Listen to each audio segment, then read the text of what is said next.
Album pertama Debu dirilis tahun 2003 bertajuk Mabuk Cinta, dinyanyikan dalam dua bahasa, Indonesia dan Arab.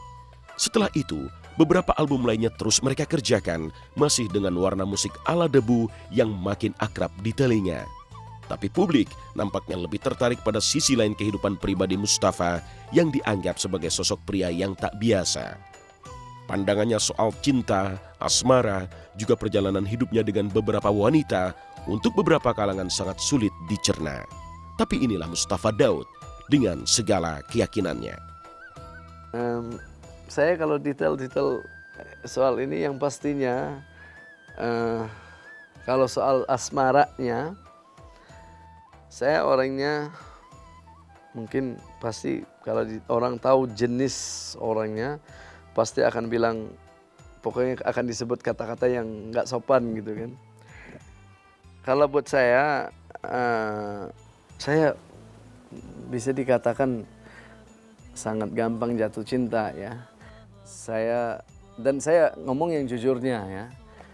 Contoh saya di dalam pesawat aja, saya karena apa ya beda. Kalau buat saya beda kalau yang disebut dengan cinta, karena cinta yang benarnya, yang benar-benar tidak ada ujungnya, yang istilahnya benar, kalau bahasa Inggrisnya disebut dengan unconditional love. Unconditional itu adalah cinta yang tidak pakai syarat.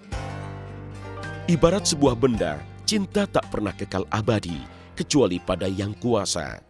Dari sudut mana seorang Mustafa memandang arti kasih sayang, inilah tuturannya soal kehidupan rumah tangga yang kini ia jalani. Laila dan Majnun ya. Cerita Laila dan Majnun ini buat saya adalah di mana Majnun biasanya tak pedulikan acara-acara ini apapun. Tapi hari ini bapaknya Laila mengadakan acara syukuran di mana dipanggil satu desa semua buat makan di rumahnya, dan Majnun oke, karena yang bapaknya Laila dia pengen datang. Karena udah lama dia nggak boleh ketemu sama Laila kan. Datang ke sana, orang-orang pada antrian, dan di ujung antrian Laila yang menghidangkan makanan satu persatu kan. Dia langsung pikir, wah dia ikut antrian. Tujuannya mau ketemu sama Laila walaupun sebentar aja. Tapi di mata orang jangan mencari makanan. Itu satu. Sampai dia berdiri di depannya Laila, bisa dia bayangkan. Yang pernah jatuh cinta tahu rasanya. Gitu kan. Dan dia memberikan piringnya pada Laila. Laila mengambil piringnya tapi langsung pecahkannya ke lantai. Seluruh keluarganya Laila senang banget melihat ini. Ini tandanya udah gak sayang gitu kan. Tapi ada seorang melihat kok Majnunnya masih senyum. Sehingga dia datang dan dia tanyakan, Majnun, kamu kok habis dipermalukan oleh kekasihmu sendiri di hadapan satu desa, mukamu masih senyum. Tadi Laila pecahkan piringku, tujuannya cuma satu, biar saya harus ikut antrian lagi, biar ketemunya 2 kali. Gitu kan. Jadi pola pikirnya kita beda. Dasarnya, aslinya, sumbernya dari mana? Kalau kita tahu sumbernya, sebab-sebabnya datang pergi. Mungkin kalau di dalam pola pikir orang umum dipikir ini kayak nggak bener, mungkin. Tapi itu cara saya melihatnya gitu kan. Jadi dan seperti yang saya bilang, saya nggak pernah coba bentukkan pikiranku. Saya nggak sekarang ngapain? Maksudnya saya nggak pernah belajar buku lagi. Karena kalau kita pelajari buku, akhirnya kita cuma mempelajari pengalaman orang. Saya pernah dapat satu cerita dari almarhum Ustadz Zainuddin MZ, ya. Tapi waktu itu saya lagi di acara dan saya dengar dia bilang begini, ini harus kita belajar di sini kayak tukang parkir. Jadi kayak tukang parkir, pagi-pagi mobil mewah-mewahnya pada datang, gitu kan. Oke, dia jaga sepanjang hari, malamnya datang dia nggak ngamuk kalau pergi kan. Ya emang udah tulisannya gitu kan, seperti itu. Jadi seperti itu yang kita lihat. Saya pun saat ini, saat benar-benar saat ini saya tak tahu akan saya ketemu lagi. Dengan itu anak saya atau istri saya, kita nggak tahu keluar ditabrak mobil mati, selesai. Jadi dan itu kenyataan. Mungkin orang pikir, jangan, kita nggak, bukan ini, tapi benar-benar menjadi kenyataan dalam hidup kita. Sehingga pada saat kita seperti itu, kita benar-benar kita bisa lihat apa yang di depan kita. Kita hidup istilahnya hidup di zaman sekarang.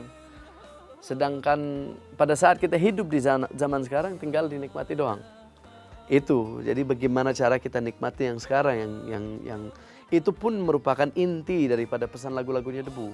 apa yang diperoleh, apa yang diajarkan di dalam agama ataupun diajarkan oleh Syekh Khalil diterapkan di dalam satu kehidupan keluarganya. Jadi pemahaman cinta, pemahaman kasih sayang diterapkan itu tidak konotasi melankolis gitu.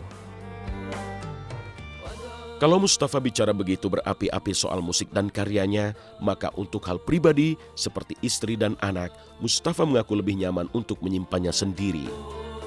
Rezeki kalau benar kita yakini, kalau Allah tanggung rezeki kita, ya segeralah.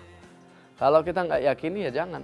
Nunggu sampai kamu udah puas dengan rezeki yang kamu mendapatkan baru kamu jalankan. Tapi kalau saya meyakini itu, bahwa rezeki saya, rezeki istri saya, rezeki anak saya udah ditanggung.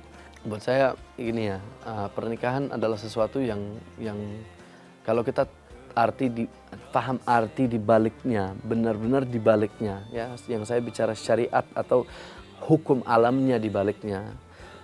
Pernikahan sebenarnya budaya. Pernikahan dengan sendirinya budaya. Di sini kayak apa, di sana kayak apa, sebelumnya harus kayak itu budaya. Kenyataannya adalah bahwa perempuan, kan secara hukum agamanya, perempuan harus memberikan dirinya, lelaki harus terima. Artinya bahwa jangan main ngambil doang gitu kan. Kira-kira arti di baliknya seperti itu.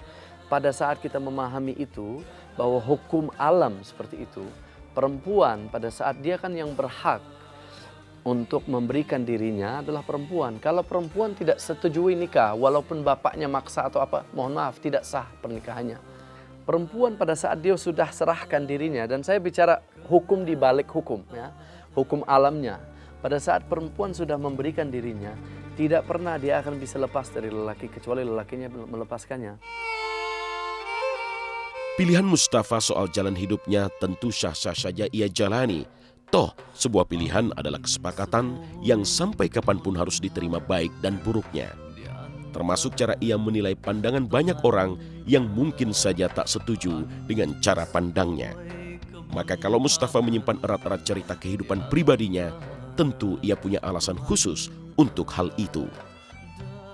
Sebenarnya di dalam menjaga rumah tangga sederhana urusannya, harus ada sama-sama harus ada target yang satu. Kalau buat saya kenapa dia jadi mudah adalah karena target saya udah sangat jelas, saya adalah sufi. Saya adalah orang yang semua kegiatan-kegiatan saya adalah untuk melayani semua orang. Jadi kalau ada saya bersama siapapun, kalau dia nggak suka ya silakan. Kita nggak maksa siapapun. Mau itu sebagai teman, mau itu sebagai istri, mau itu sebagai apapun itu. Kita berprinsip seperti itu, bahwa kita hidup saya sudah dari umur saya 14 tahun, saya sudah bayat pada bapak saya sebagai guru tarekat saya. Artinya bahwa kita jadi pelayannya. Pada saat kita jadi pelajari layanan itu, kita jadi layanan umat atau layanan manusia sebenarnya. Di saat itu orang nggak suka atau nggak suka, silahkan, itu jalur yang saya sudah istilahnya sudah merupakan jalur hidup saya. Jadi mau ikuti, mau bantuin silahkan, kalau enggak ya silahkan. Saya di dalam bidang manapun saya masuk, selama ini orang anggap wah istilahnya udah keren banget. Tapi buat saya yang menjadikannya keren adalah usahanya, bukan hasilnya.